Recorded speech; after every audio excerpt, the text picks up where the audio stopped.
하나님은 아담과 하와에게 자녀를 허락해 주셨습니다. 이 죄로 인해서 에덴 동산에서 추방당한 아담과 하와에게 하나님은 자녀를 허락해 주셨어요. 가인이라는 첫째 아들의 이름은 얻다, 획득하다라는 뜻을 가지고 있고, 아벨이라고 하는 그 둘째 동생의 이름은 일시적인 숨, 허무라는 뜻을 가지고 있습니다.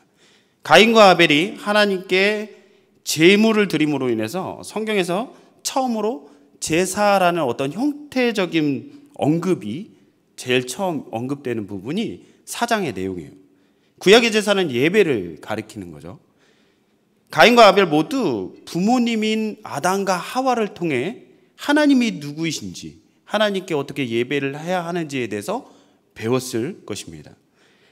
하나님께 지음을 받았고 하나님과 동행했던 그 부모로부터 직접 하나님에 대해서 들었고 하나님을 예배하는 방법에 대해서 배웠다면 아마도 가장 순수한 예배, 하나님께 영광 돌림에 대해서 가장 잘 배우지 않았을까라는 생각이 드는 거죠. 제가 태교학교를 담당하고 있는데 부모는 아이가 잘 자라기를 소망하죠. 그래서 뱃속에 있을 때부터 가장 좋은 영향력, 가장 좋은 것을 가르치기 위해 노력합니다. 부모로서 아담과 하와도 아마도 그랬을 것 같아요. 자신들은 실패했지만, 죄로 인해서 하나님과의 관계가 끊어졌지만 하나님이 주신 생명의 이 신비함을 느낀과 동시에 이 아이들은 가장 좋은 것으로 하나님으로부터 그 충만한 은혜를 누리고 살게 하고 싶은 그런 마음이, 소망이 있었을 것입니다. 그들은 아마도 하나님을, 그리고 그분께 예배하는 방법에 대해서 이 가인과 아벨에게, 이 자라나는 그 자녀들에게 아마도 가르쳤을 거예요. 하나님은 예배하는 이의 삶과 인격을 보십니다. 그 마음의 중심을 보시죠. 아담의 두 아들인 가인과 아벨은 하나님께 동일하게 예배로 나아갔는데 아벨과 그의 제물은 받으시고 가인과 그의 제물은 하나님께서 받지 않으셨어요. 하나님은 제물이 어떤 것인가, 예배의 형식은 어떠한가를 중요하게 보시는 것이 아니라 하나님을 향한 그 마음, 그 신령과 진정으로 온전히 예배하는 마음으로 나아오고 있는가, 그 마음의 중심을 보시는 분이시다라는 것입니다. 하나님은 그 신령과 진정으로 정말 마음의 중심에서 하나님을 예배하고 하나님께 감사로 영광 돌리는 참된 예배자를 만나기를 원하시죠. 가인은 자기의 동생의 제물은 받으시지만 자기의 제물을 받으시지 않는 하나님의 그 선택 앞에서 안색이 변했다라고 기록이 되어 있어요. 실망을 하고 마음이 상한 것이죠. 그 마음이 분이 넘친 거예요. 제대로 된 성도라면 하나님께서 이 예배로 나아갈 때 어떤 막힘이 있다라고 느낄 때는 어떻게 하죠? 자기 문제가 무엇인가를 돌이켜보는 게 제대로 된 성도의 모습일 거예요. 내가 어떠한 죄를 지었는지, 내가 어떤 하나님 앞에서 이 온전한 모습이 아닌가라는 돌이킴이 있는 거죠. 그런데 이 가인은 어떻게 했냐면 하나님께 안색이 변했고 분노했어요. 가인의 모습 속에서 평소 그가 하나님을 어떻게 대하고 있는가 우리는 생각해 볼 수가 있겠죠. 그는 하나님의 꾸짖음을 들었을 때 이 반응에서, 이 꾸짖음의 반응에서 회개하고 돌이키지 않고 어떻게 했냐면 분을 내고 원망을 했어요. 하나님의 그 돌이킴에 대한 그 사인을 제대로 듣지 못했던 거죠. 이 결국 가인은 실망과 분, 자기 분을 참지 못해서 어떻게 했죠? 자기의 동생을 돌쳐 죽이는 이 죄를 드러내고 맙니다. 이 혈육인 동생을 무참하게 죽인 가인의 모습을 통해서 인간의 죄의 실상을 보게 됩니다. 죄로 인해 아담은 하와에게 핑계하여서 인간과 인간과의 관계가 무너지는 것을 우리는 창세기 3장의 말씀을 통해서 볼 수 있었는데, 이제 더 나아가, 한 걸음 더 나아가 생명을 해하기까지 죄의 무게가 더욱더 무거워지고 심각해지는 것을 우리는 확인할 수 있습니다. 그는 하나님께 예배하는 그 온전한 제사에서 실패했는데 이 자기의 형제와의 관계, 삶의 예배에서도 실패하게 된 거예요. 동생을 죽인 가인에게 하나님께서 찾아오셨어요. 하나님은 전지전능하신 분이기 때문에 모든 것을 알고 계시죠. 모든 것을 보고 계셨다는 거죠. 가인은 그런 하나님을 제대로 알지 못하고 믿지 못했기 때문에 하나님은 자신이 저지른 일을 모두 알고 계셨지만 그는 하나님의 부르심, 돌이키게 하심에 응답하지 않고 외면했어요. 하나님이 죄인된 우리 가운데 찾아오셨을 때에, 우리에게 찾아오셨을 때 우리의 반응은 어떠했냐면 하나밖에 없습니다. 죄악 가운데서 주님이 우리를 부르신다면 어떤 자리에 있든지 하나님의 음성 앞에 겸손히 고개를 숙이고 회개함으로 나아가야 합니다. 죄와 허물을 주님 앞에 고하고 십자가의 은총을 절대적으로 의지를 해야 하는 거죠. 어떤 병명과 어떤 핑계도 될 수가 없어요. 그리고 하나님을 인정해야 해요. 그분 앞에 겸손히 무릎을 꿇고 예배로 나아가야 합니다. 하나님은 가인에게 동생 아벨을 죽인 것에 대한 심판을 명하십니다. 가인이 땅에 소산을 내는 땅을 일구는 농사를 짓는 농사꾼이었는데 땅의 저주를 받아서 땅에서 피하여 유리하는 자가 되게 하셨어요. 그는 하나님의 얼굴을 보지 못할 것이고 땅에서 피하여 방황하는 인생이 될 것입니다. 그리고 그는 이제 살인의 죄로 인해서 만나는 사람들로부터 자신 또한 살인을 당하지 않을까, 그 두려움에 떨게 되죠. 하나님은 죄에 대해서 분명하고 단호하신 분이시지만 심판 가운데서도 자비와 은혜를 내려주시는 분이십니다. 그의 생명만큼은 하나님께서 보호해 주시겠다라고 약속을 해주셨어요. 범죄하고 두려워하는 가인에게 하나님은 표를 주셔서 사람들이 그를 함부로 해하지 못하도록 하셨어요. 하나님은 죄 가운데 있는 연약한 존재들일지라도 그들의 고통과 괴로움을 외면하지 않으시고 그들의 생명을 귀하게 여기십니다. 그렇기 때문에 지금 우리가 지금 이 자리에서 하나님의 사랑과 자비로 구원의 은혜와 감격 속에 살아갈 수 있는 것입니다. 죄로 인해 죽을 수밖에 없었던 우리에게 찾아오신 하나님의 그 크신 사랑과 은혜를 우리가 깨달게 되었을 때 우리는 하나님을 예배할 수밖에 없게 되는 것입니다. 가인이 여호와 앞에 떠나 에덴 동쪽 놋 땅으로 갔다라고 말씀에 기록이 되어 있어요. 가인은 하나님으로부터 땅의 저주를 받아 유리하는 자가 되었어요.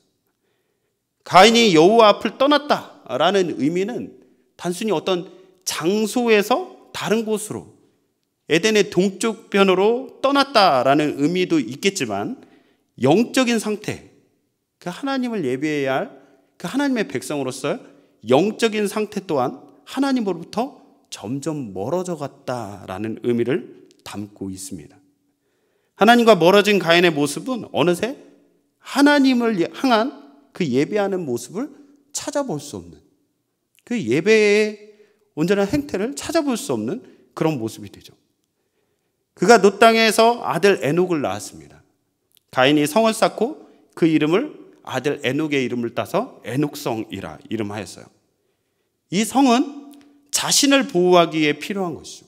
성이라는 것은 자기를 위해 자신을 보호하기 위해 필요한 것입니다. 하나님이 아닌 자기의 힘과 능력으로 살아보겠다라는 시도죠.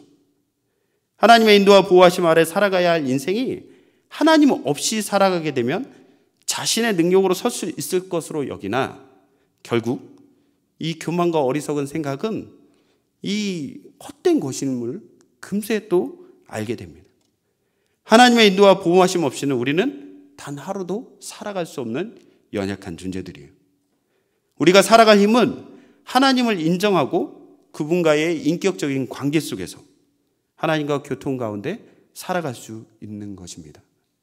하나님의 백성들이 살아갈 힘은 하나님을 향한 예배를 통해서 하나님의 뜻을 알고 그 뜻에 순종하며 살아가는 것이에요. 가인의 후손 중에 라멕은 두 아내를 맞이했다라고 기록하고 있습니다. 라멕의 이름의 뜻은 강한 자, 힘센 자라는 뜻을 갖고 있어요. 그런 라멕이 두 아내를 취했다라고 기록이 되어 있습니다. 가인이 여호와 앞을 떠나 영적으로 멀어짐으로 인해서 하나님께서 정해주신 일부 일처, 하나님께서 그 가정을 처음 만들어 주셨잖아요. 그 형태를 벗어나서 가인의 후손 라멕의 때에 두 아내를 맞이하는 모습을 보여줍니다. 하나님의 창조 질서를 무너뜨리고 타락한 문화가 꽃피우게 되는 거죠. 라멕은 두 아내를 통해서 야발과 유발 그리고 두발가인이라는 아들을 얻습니다. 첫 번째 아내였던 아다를 통해 야발, 이 장막에 거주하고 가축을 치는 자의 조상이 되는 목축업의 조상이 되는 야발을 낳고, 또 그의 아우 유발은 수금과 통수를 잡은 자의 조상이 되어서, 이 수금이라는 것은 현악기를 가리키는 거고 퉁소는 관악기, 불어서 소리를 내는 거겠죠. 이 악기를 연주하는 자들의 조상이 되죠. 그리고 두 번째 아내인 실라에게서 두발가인을 얻게 되는데, 이 두발가인은 구리와 쇠로 여러 가지 기구를 만드는 자로서 대장장이, 우리가 흔히 알 수 있는 대장장이의 그 모습을 연상시키는데, 그 대장장이의 조상이 되죠. 이 창세기 4장 23에서 24절에 보니까 라멕이 아내들에게 이렇게 고하는 시의 노래가 있습니다. 어떤 내용이냐면, 라멕이 아내들에게 이르되 아다와 실라여 내 목소리를 들으라. 라멕의 아내들이여 내 말을 들으라. 나의 상처로 말미암아 내가 사람을 죽였고 나의 상함으로 말미암아 소년을 죽였도다. 가인을 위하여 벌이 7배일진데 라멕을 위하여는 벌이 77배이로다 하였더라. 이렇게 말을 하고 있어요. 이것은 피의 노래라라고 알려진 건데 복수의 노래다라고도 부르기도 합니다. 아마도 성경에서 나오는 가장 오래된 시이고 오래된 노래이죠. 히브리 시의 특징인 병행과 대구의 기법이 잘 나타나 있어서 이것을 우리는 시로 봅니다. 그는 두 아내들에게 자신의 상처로 사람을 죽였다라고 고백을 해요. 자신의 상함으로 또 소년을 죽였다라고 노래하고 있습니다. 이것은 생명의 주인 되신 하나님의 주권을 무시하는 라멕의 교만과 인간의 죄성을 나타내는 복수심의 노래예요. 그는 누구든지 자신에게 해를 가한다면 무자비한 복수로 어른이고 아이고 막론하고 죽이겠다라는 의지를 나타내고 있는 것입니다. 하나님의 형상대로 지음받은 고귀한 인간의 그 생명을 해치고 그것을 정당화하는 그의 모습을 통해서 죄로 인해 타락한 인생의 결과가 얼마나 비참한 것인지, 이 죄가 얼마나 심각해져 가고 있는 상황인지를 우리는 이 라멕의 시를 통해서 볼 수가 있는 거예요. 여기에서 우리는 죄에 대해서 점점 무감각해져 가는 인간의 타락한 모습을 보게 되는 것입니다. 점점 더 하나님의 뜻에서 멀어져만 가는 인간의 타락한 모습.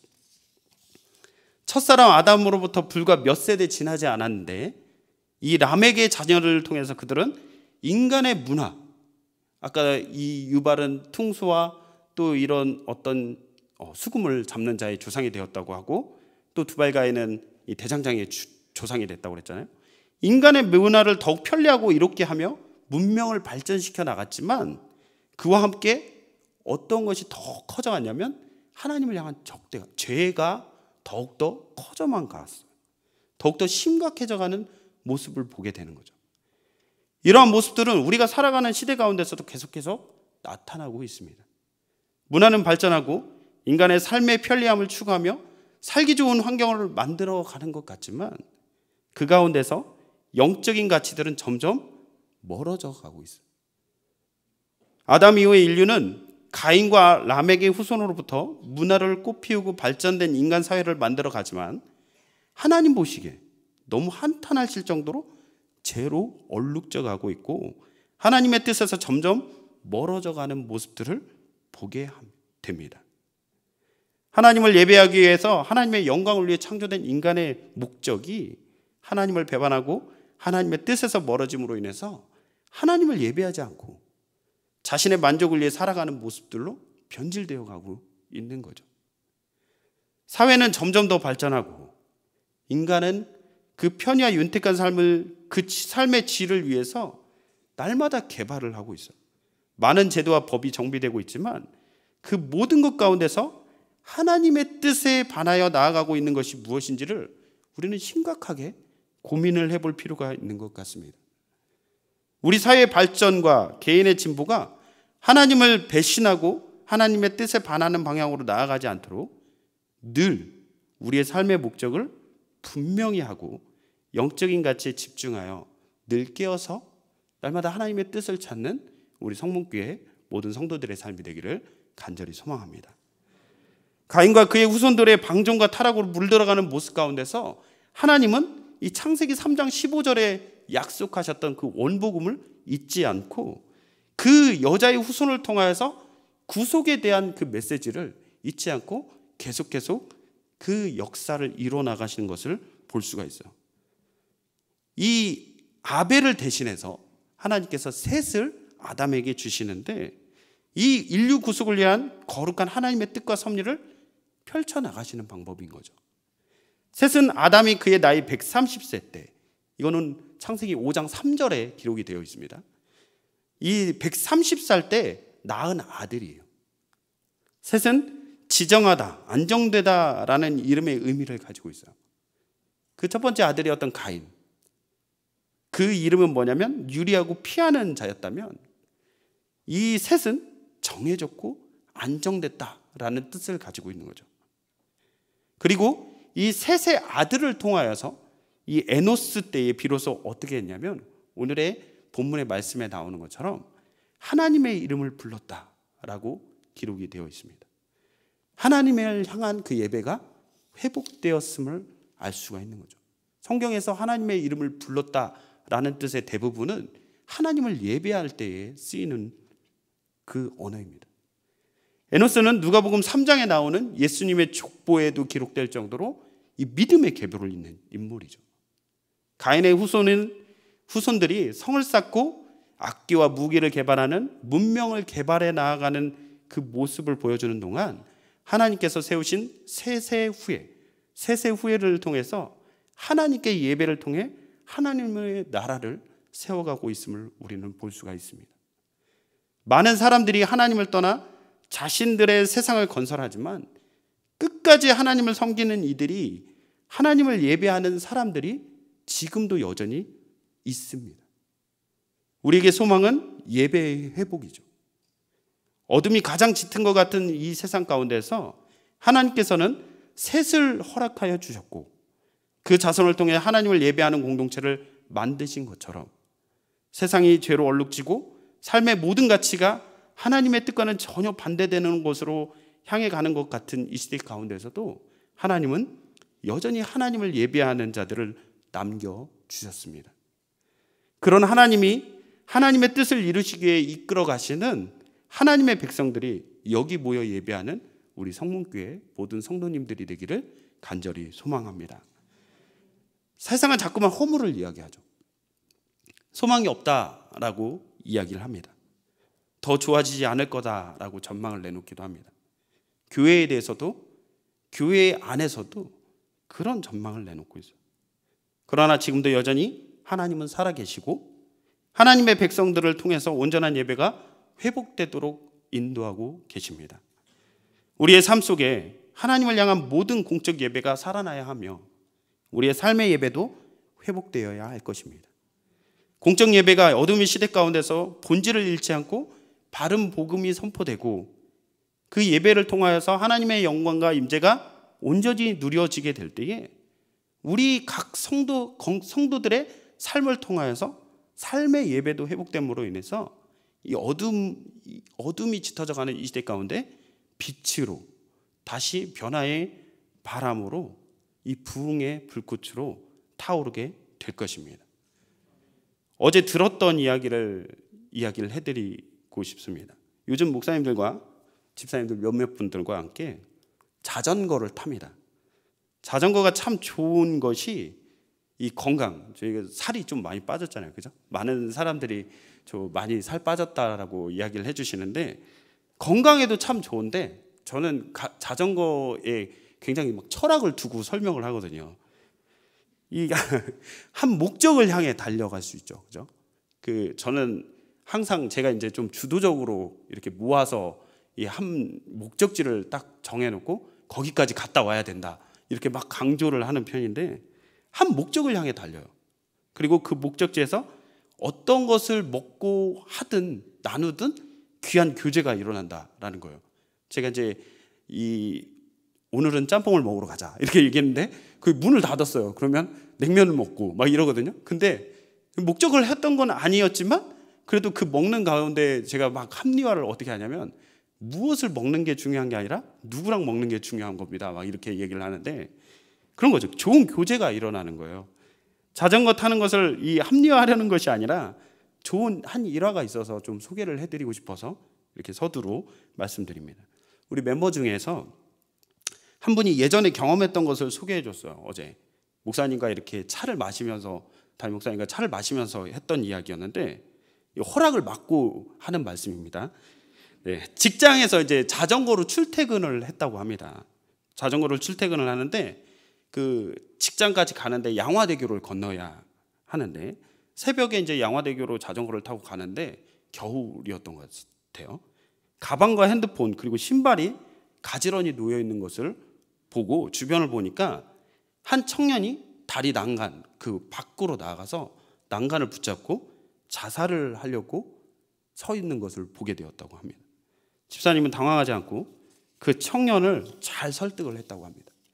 자살을 하지 않고 그 청년이 다리 난간을 넘어서 이렇게 오는 것까지 잘 인도해 줬고 또 다리에서 끝까지 가는 것까지 이렇게 같이 가서 이 차를 마시면서 이야기를 들어주었다고 해요.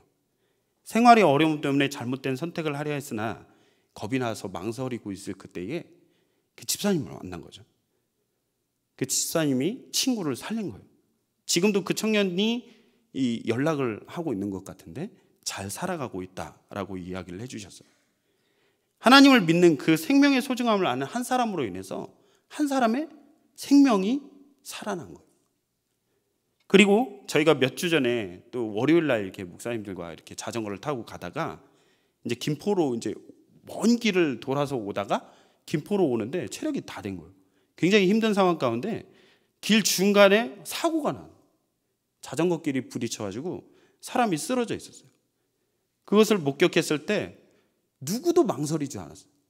누구도 망설이지 않고 뛰어가서 그 자전거 이렇게 오는 자전거로부터 그 사람을 보호하고 119에 신고를 해서 그 사람이 119의 구급대원들에게 실려가는 것까지 그 자리에 남아서 끝까지 모든 것들을 함께 해줬던 그 경험이 있습니다. 제가 이 이야기를 하는 이유는 이러한 작은 실천 하나하나가 삶의 예배라는 것을 강조하고 싶기 때문입니다. 예배자는 생명을 소중히 여기죠. 내 생명도 소중히 여기지만 이웃의 생명 또한 소중히 여깁니다. 삶의 예배란 어떤 거창한 것이 아니에요. 작은 그 순간순간 하나님께 받은 은혜와 사랑을 그것을 알고 하나님께서 우리에게 베풀어 주시는 은혜와 사랑을 소소하지만 실천해 나가는 것, 그것이 삶의 예배입니다. 이러한 삶의 예배는 공적 예배를 통해 공급받은 하나님의 은혜를 알 때에 나타나게 되는 것이라 생각합니다. 예배를 통해 온전한 사랑이 무엇인지를 알고 그 사랑을 누리게 되었다면 삶을 통해서 온전한 사랑을 나누고 그 삶의 가치를, 생명의 소중함을 나타내고 살아가는 것이 삶의 예배일 것입니다. 우리는 예배가 회복되어야 합니다. 공적인 예배가 회복되어야 하고 그와 함께 삶의 예배 또한 회복이 되어야 해요. 예배가 회복될 때 어둠으로 죄악으로 물들어가는 세상 가운데 다시 소망의 빛이 밝아질 수 있을 줄로 믿습니다. 가인은 예배를 실패했기 때문에 동생과의 그 관계, 삶의 예배 또한 실패했어요. 그래서 그는 시기와 분을, 생명을 죽이는 데 썼습니다. 그의 후손들을 통해서 자꾸만 죄가 심각해져 감을 볼 수 있었습니다. 그러나 하나님은 그러한 상황 속에서도 우리를 버리지 않으시고 예배하는 하나님의 백성을 세워주십니다. 우리가 하나님의 사람, 하나님의 세우신 하나님의 백성이 되어서 예배를 통해 예배를 회복하며 하나님의 온전하신 뜻을 드러내는 한 사람 한 사람 되기를 간절히 소망합니다. 오늘 여기 모여 예배하는 성문교회 믿음의 성도들 한 분 한 분이 예배의 은혜와 감격을 삶의 모든 현장 가운데 살아냄으로 인해서 이 세상을, 어둠으로 물들어가는 이 세상을 빛으로, 진리의 빛으로, 생명의 빛으로, 살리는 빛으로 변화시켜 나아가는 우리 모두가 되기를 소망합니다. 찬양으로 나아가도록 하겠습니다. 나를